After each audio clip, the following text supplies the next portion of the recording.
British सरकार भारत में जो व्यापारी है उसको जो लोन देती है, जो कर्ज देती है, उस कर्ज में तो छूट देती है। लेकिन वही ब्रिटिश सरकार जो हमारे गरीब भाई है, जिनको सब्जी भी नसीब नहीं होती, रोटी को नमक लगाकर खाते हैं, उसी नमक पर ब्रिटिश सरकार कर लगाती है, टैक्स लगाती है। यह ब्रिटिश सरकार गरीबों की हिमायती नहीं है। गरीबों के जो नमक का कर लगाया है वह हटा देना चाहिए। गांधी जी को कब याद आया? बाबा साहब अम्बेडकर के कहने के 15 साल बाद याद है। जो बात बाबा साहब अम्बेडकर ने अपने प्रबंध में 15 में कही, उस बात को गांधी जी ने 30 में उठाया 15 साल बाद। भारत छोड़ो आंदोलन की बात बाबा साहब अम्बेडकर ने ब्रिटिश प्रधानमंत्री रैमसे मैकडोनाल्ड की छाती पर इंग्लैंड में बैठकर बोला, उनके सामने बोला, हम यहां पर भारत में आंदोलन करते रहे कि अब भारत छोड़ो, अब तुम्हारा काम नहीं, अब भारत में भारत के लोग ही राज चलाएंगे, भारत की जनता ही देख लेगी क्या करना है। वह बात कांग्रेस को 12 साल बाद याद है। वास्तव में बाबा साहब अम्बेडकर राष्ट्र निर्माण का काम करते थे। 1942 से 46 तक यदि देखें, बाबा साहब अम्बेडकर वाइसराय की केंद्रीय कार्यकारिणी में थे, बतौर लेबर मिनिस्टर और पीडब्ल्यू मिनिस्टर। बाबा साहब अम्बेडकर अपने देश में विविध योजनाएं चला रहे थे। भाखड़ा नंगल बांध किसकी कल्पना है? बाबा साहब अम्बेडकर की। सरदार सरोवर किसकी कल्पना है? बाबा साहब अम्बेडकर की। नदी जोड़ो योजना किसकी थी? बाबा साहब अम्बेडकर की। मजदूरों के लिए कल्याणकारी कानून किसने बनाया? बाबा साहब अम्बेडकर ने। महिलाओं को अधिकार किसने दिया? बाबा साहब अम्बेडकर ने। हमारे अपने ही नेता राष्ट्रीयता और स्वतंत्रता आंदोलन के नाम पर यहां जो सब स्टैब्लिश हो चुका था, रेलवे को उखाड़ रहे थे, बिजली के खंभे तोड़ रहे थे, पोस्ट ऑफिस को लूट रहे थे, उसको तोड़ रहे थे, अपने ही देश को नुकसान पहुंचा रहे थे। ऐसे समय बाबा साहब अम्बेडकर देश को बना रहे थे, देश में नहरें बना रहे थे, नदी जोड़ी योजना बना रहे थे, कोयला खदानों में मजदूरों की समस्या सुलझा रहे थे। कौन स्वतंत्रता आंदोलन सेनानी है? बाबा साहब अम्बेडकर सच्चे स्वतंत्रता सेनानी थे। बाबा साहब अम्बेडकर हिंदू धर्म के कभी विरोधी नहीं थे। बाबा साहब अम्बेडकर ने जब अपना आंदोलन शुरू किया, सोलापुर का भाषण पढ़ लीजिए, मई 1924 का वार्षिका।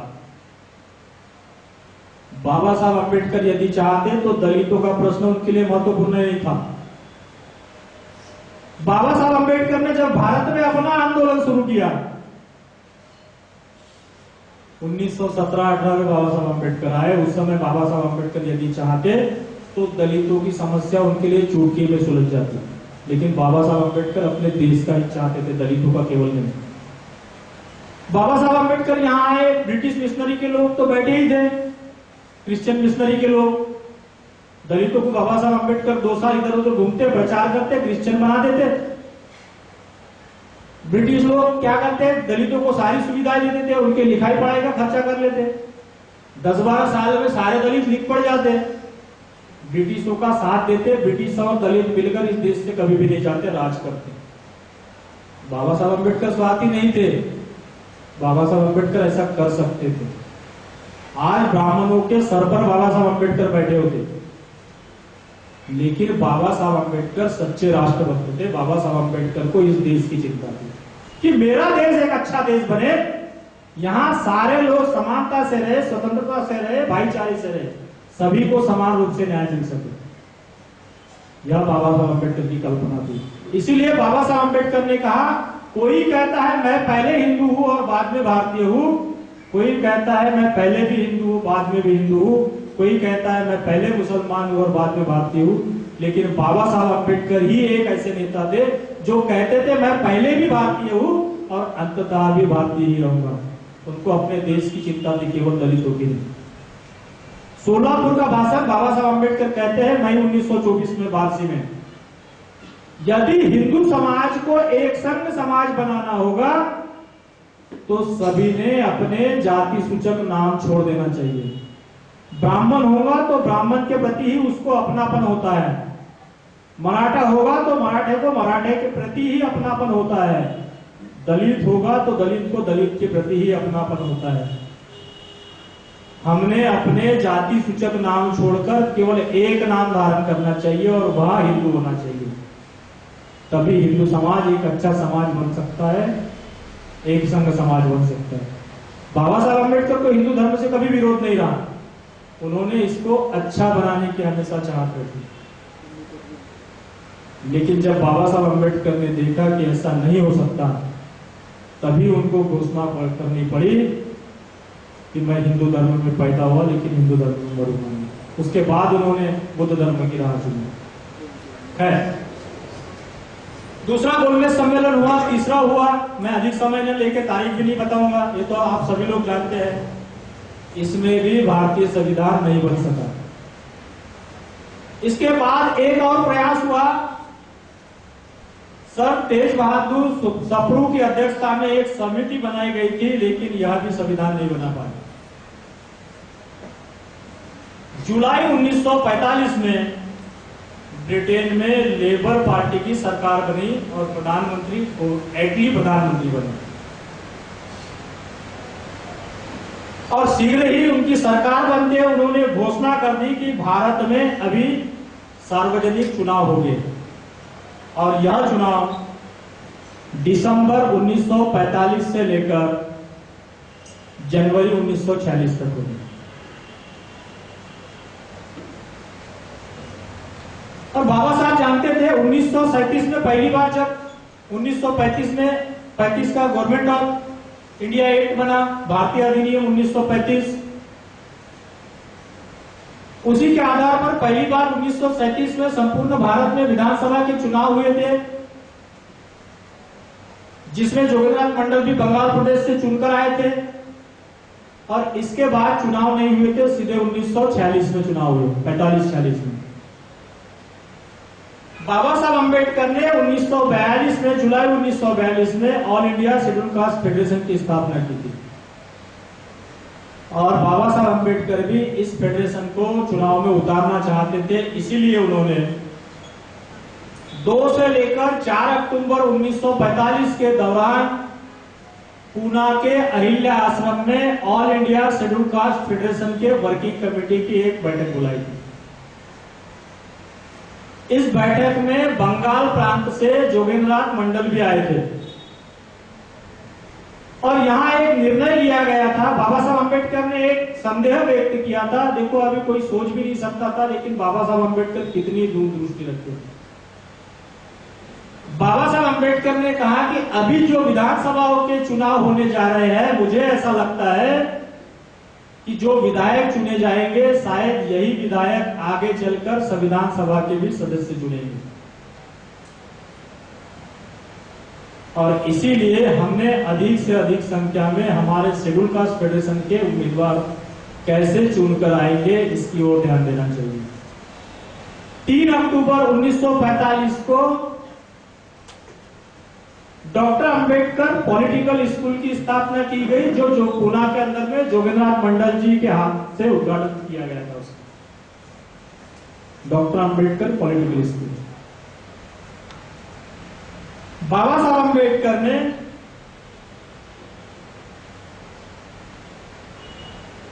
कुल भारतवर्ष में दलितों के लिए जो आरक्षित सीटें थी विधानसभाओं की 177 सीटें आरक्षित थी संपूर्ण भारतवर्ष में।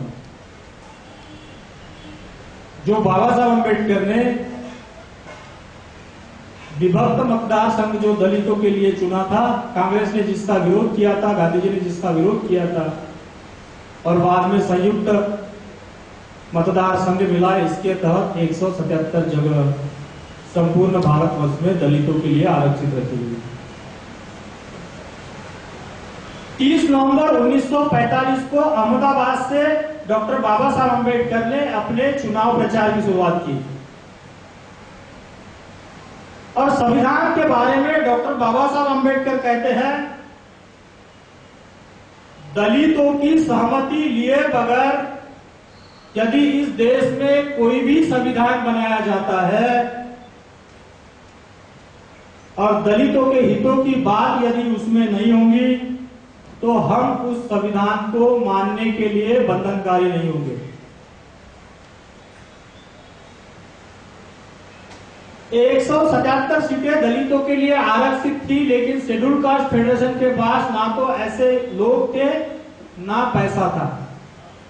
इसीलिए बाबा साहब अम्बेडकर ने केवल गिने चुने उन सीटों पर अपने उम्मीदवार खड़े किए थे। 51 जगहों से अपने उम्मीदवार, संपूर्ण भारत में बाबा साहब अम्बेडकर ने 51 उम्मीदवार खड़े किए, जिसमें मद्रास से 24 लोगों को खड़ा किया था, मुंबई से 5 लोग खड़े हुए थे, बंगाल से 6 लोग खड़े हुए थे, उत्तर प्रदेश से 5 लोग खड़े हुए थे और सीपी एंड बेरार से 19 लोगों को बाबा साहब अम्बेडकर ने विधानसभा के लिए खड़ा किया था।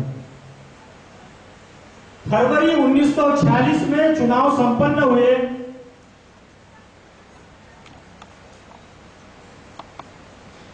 और बंगाल से जो 6 लोग जो खड़े हुए थे, इसमें फरीदपुर से कामिनी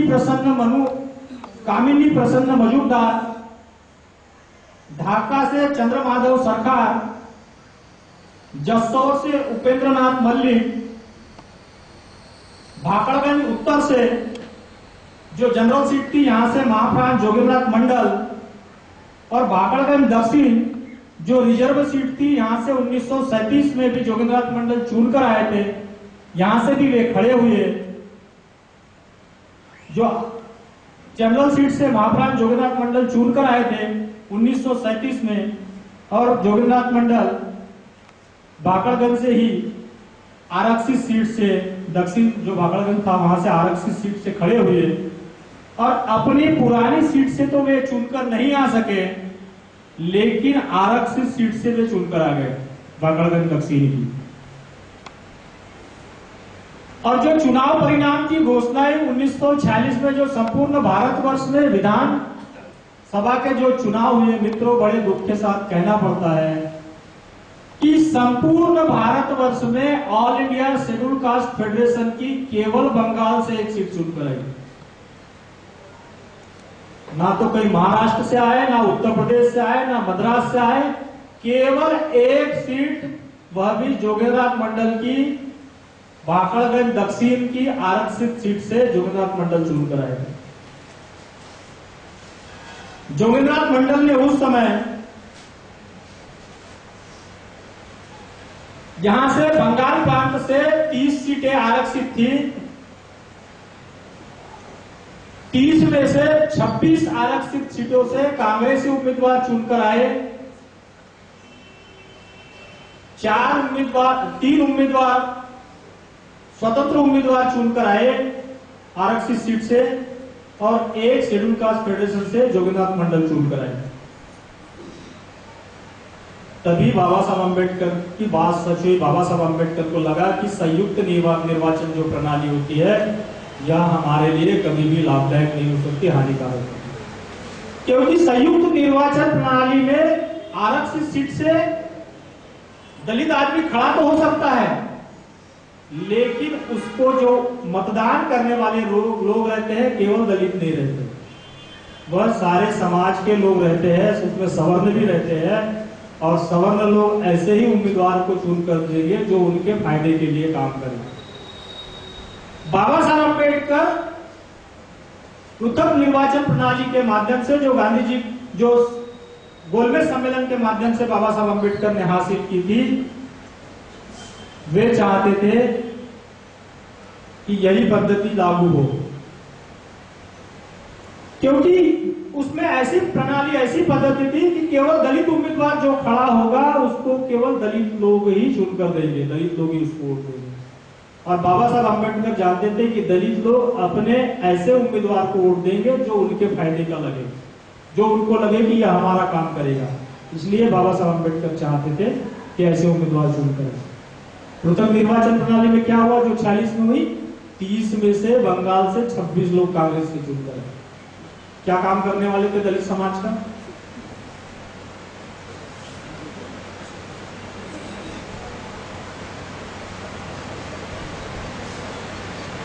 और जोगेंद्रनाथ मंडल ने मुस्लिम लीग के साथ मिलकर, मुस्लिम लीग ने जो सरकार बनी उसमें जोगेंद्रनाथ मंडल को भी मंत्री पद दिया गया।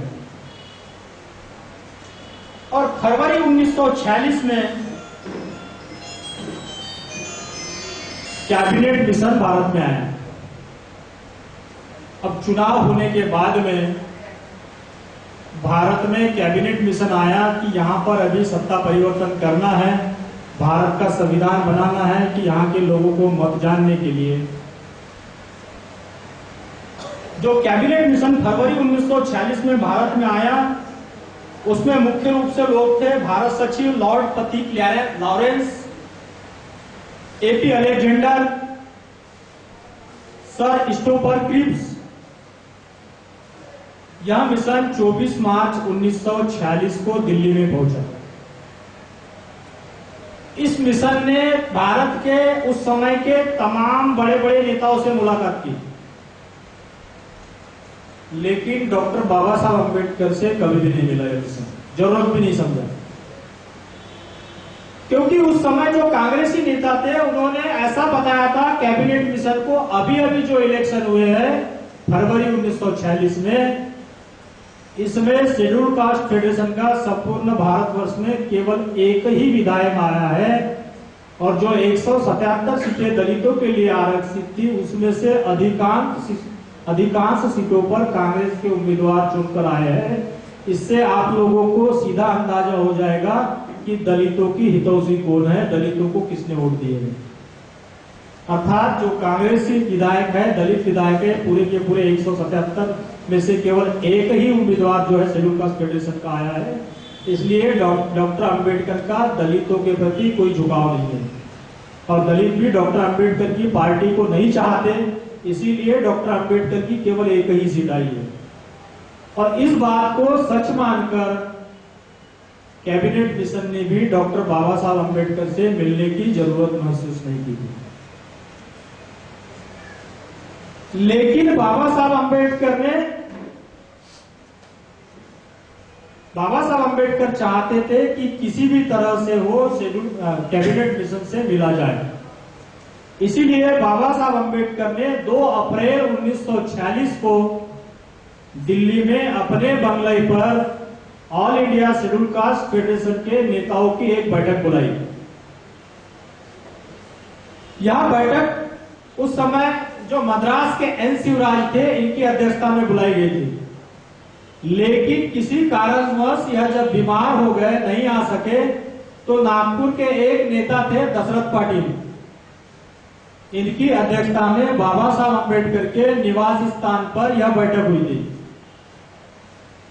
और इस बैठक में यह निर्णय लिया गया कि कैबिनेट मिशन ने all India schedule caste federation की ओर से उनकी बात सुनने के लिए डॉक्टर अंबेडकर को नहीं बुलाया है, तो उसको कैबिनेट मिशन को all India schedule caste federation की ओर से एक निवेदन दिया जाए और कहा जाए कि हमारी भी बात सुनी जाए। इसी के तहत कैबिनेट मिशन को एक निवेदन दिया गया, और तब जाकर कैबिनेट मिशन ने डॉक्टर अंबेडकर को अपनी बात रखने के लिए 5 अप्रैल 1946 को बुलाया। बाबा साहब अंबेडकर की कैबिनेट मिशन के साथ में करीब 65 मिनट तक बातचीत हुई दिल्ली में। अब इसी बीच जोगेंद्रनाथ मंडल को पता चल गया कि अभी शीघ्र ही संविधान सभा के लिए चुनाव होने वाले हैं, क्योंकि जोगेंद्रनाथ मंडल बंगाल की मुस्लिम लीग सरकार में कानून और लोक निर्माण मंत्री थे। 2 खाते उनके पास थे, लॉ मिनिस्ट्री भी थी और सीपीडब्ल्यूडी विभाग भी उनके पास था। उन्हें पता चला कि अब संविधान सभा के चुनाव होने वाले हैं, और यह जो चुनाव होंगे, इस भ्रम में भी लोग बहुत भ्रम में है कि बाबा साहब अंबेडकर को संविधान सभा में वहां के लोगों ने चुनकर दिया था। यह मैं आप लोगों के सामने स्पष्ट कर देना चाहता हूं कि वहां के लोगों ने नहीं चुनकर दिया। बाबा साहब अंबेडकर को संविधान सभा के लिए चुनकर दिया था विधायकों ने, जो बंगाल से चुनकर आए।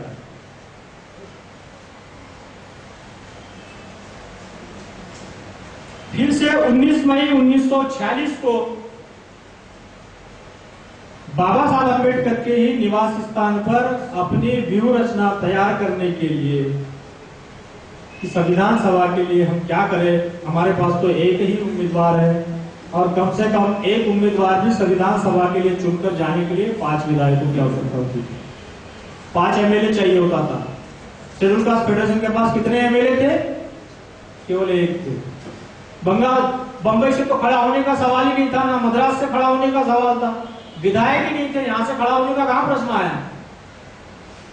जब जैसा कि हमारे एक मित्र ने कहा है कि मुंबई से हार गए तो फिर बंगाल से खड़े हुए, ना तो मुंबई से खड़े हुए थे ना मद्रास से खड़े हुए थे संविधान सभा के, ना हारे थे। उम्मीदवार ही नहीं थे, यहां से खड़ा होने का सवाल ही नहीं आता। 19 मई 1946 को जो मीटिंग बाबा साहब अम्बेडकर के बंगले पर हुई दिल्ली में, जोगेंद्रनाथ मंडल ने अपने 2 प्रतिनिधि, क्योंकि वे मंत्री थे, मीटिंग में नहीं जा पाए थे व्यस्तता के कारण, इसलिए अपने 2 लोगों को भेजा था और उन्होंने कहा था कि आप जाइए, बैठक में हिस्सा लीजिए और बाबा साहब अम्बेडकर को आश्वासन दीजिए कि आप बंगाल से खड़े हो जाए, सारी व्यवस्था हम कर लेंगे।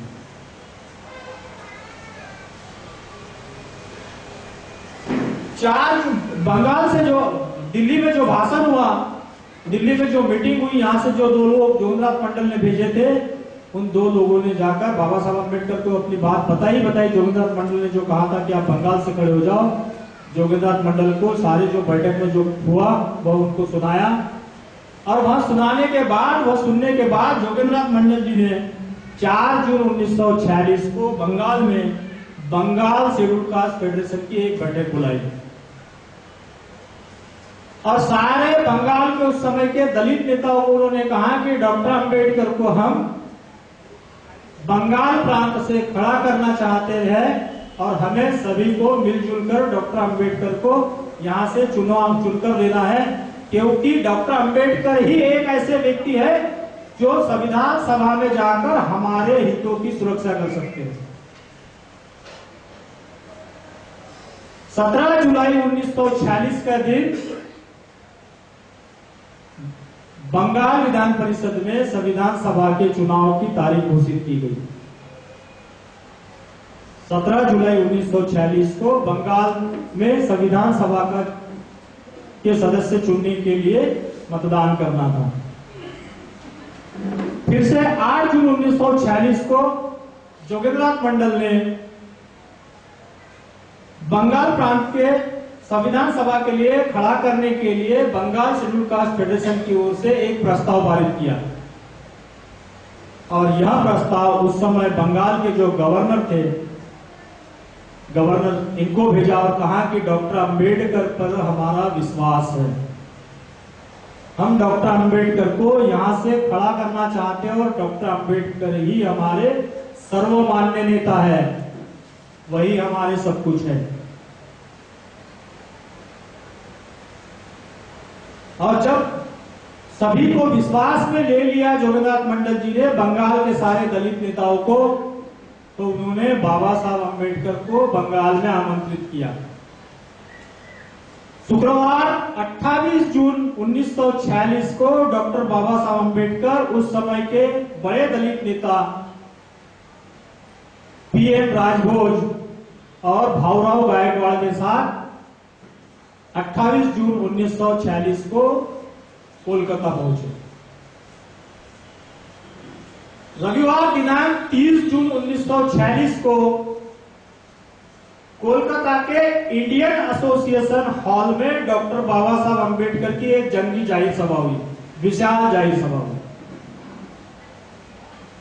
जब बाबा साहब अम्बेडकर का भाषण हुआ, इतनी बड़ी विशाल सभा को देखकर कांग्रेस को लगा कि हो न हो डॉक्टर अंबेडकर शायद संविधान सभा के लिए अब बंगाल प्रांत से खड़े होंगे। कांग्रेस भी चिंतित हो गई, लेकिन कम से कम चुनने के लिए, संविधान सभा के सदस्य चुनने के लिए 5 विधायकों की आवश्यकता थी। डॉक्टर अंबेडकर का भाषण सुनकर कांग्रेस भी चिंतित हो गई और उस समय भाऊराव गायकवाड़ जी ने तो जो बाबा साहब अम्बेडकर के साथ कोलकाता गए थे, उन्होंने महाप्राण जोगेंद्रनाथ मंडल को अलग ले जाकर एक कोने में ले जाकर पूछा, क्या मंडल जी बाबा साहब अम्बेडकर यहां से चुनकर आएंगे? मुझे तो बिल्कुल भी विश्वास नहीं होता है कि डॉक्टर बाबा साहब अम्बेडकर यहां से चुनकर आएंगे। अरे चुनकर आने के लिए तो 5 एमएलए चाहिए, हमारे पास तो एक ही एमएलए है, कैसा हो सकता है? जोगीनाथ मंडल जी ने भाऊराव गायकवाड़ को कहा, गायकवाड़ जी आप चिंता मत करें, हम सारी व्यवस्था कर देंगे, यह हमारा बंगाली भाइयों का आश्वासन है, आप चिंता मत करिए।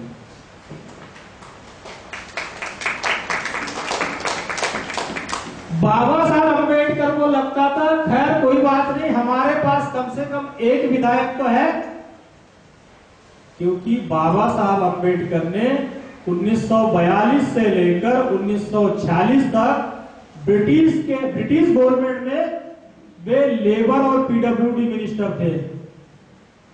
ब्रिटिशों ने बाबा साहब अम्बेडकर का काम देखा था, उनकी निष्ठा देखी थी, उनकी लगन देखी थी।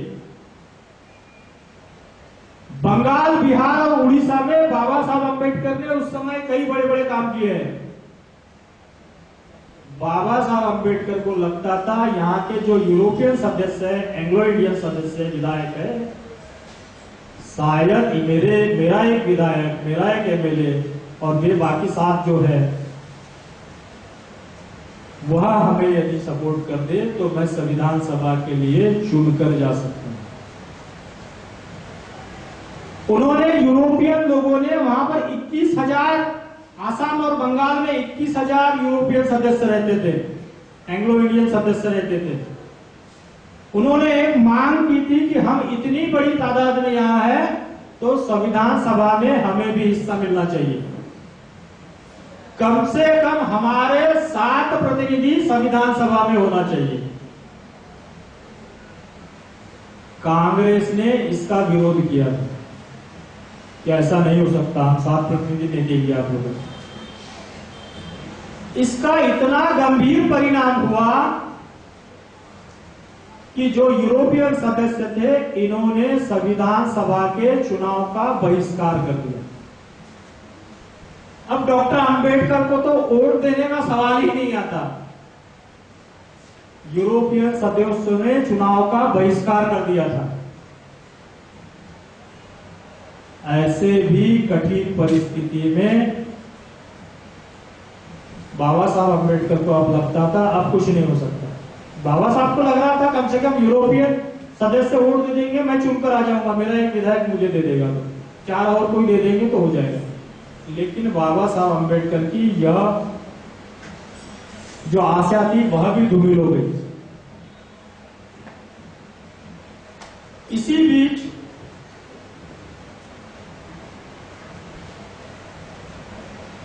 कांग्रेस के जो तत्कालीन अध्यक्ष थे, इन्होंने इसका विरोध तो कर दिया और साथ ही साथ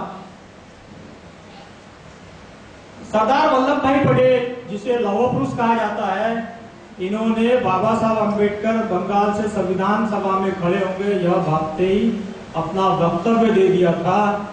मैंने डॉक्टर अम्बेडकर के लिए संविधान सभा के दरवाजे और खिड़कियां तो क्या, रोशनदान तक बंद कर दिया है, वेंटिलेटर तक बंद कर दिया है, देखते हैं डॉक्टर अम्बेडकर इसमें कैसे घुसते हैं। और इसी दरमियान बंबई में, इसी मुंबई शहर में ऑल इंडिया कांग्रेस का राष्ट्रीय अधिवेशन था। कांग्रेस को लग रहा था कि डॉक्टर अम्बेडकर बंगाल प्रांत से संविधान सभा के लिए खड़े होंगे। उस समय बंगाल प्रांत के कांग्रेस के अध्यक्ष थे किरण शंकर रॉय। इस किरण शंकर रॉय को हिदायत दे दी, आप मुंबई आना मत, मुंबई के कांग्रेस के राष्ट्रीय अधिवेशन में आपको आने की जरूरत नहीं है, आप वहीं टिके रहो।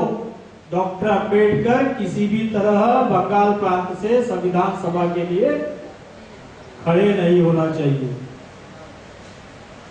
आपने उनको हर हालत में रोकना चाहिए, क्योंकि वे जानते थे कि एक अकेला अम्बेडकर हजारों को भारी है। डॉक्टर अम्बेडकर